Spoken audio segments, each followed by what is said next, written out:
Electronic वस्तू, त्यामध्ये पंखा, कूलर, टी व्ही, घड्याळ, वॉशिंग मशीन जे अशा वस्तू जर खराब झालेल्या असतील तर त्या दुरुस्त करून घ्या. जर खराब झालेल्या इलेक्ट्रॉनिक वस्तू तुम्हाला वापरायच्याच नाही तर त्या वस्तू तुम्ही घरामध्ये ठेवू नका.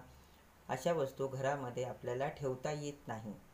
मुख्य दरवाजाच्या बाहेर आपण चपला काढतो. मुख्य दरवाजातूनच लक्ष्मी आपल्या घरामध्ये येत असते. जर अस्ताव्यस्त चपला तुम्ही काढून ठेवत असाल, इकडे तिकडे चपला काढत असाल किंवा ठेवलेल्या असतील तर त्या चपलासुद्धा व्यवस्थित ठेवायच्या आहे.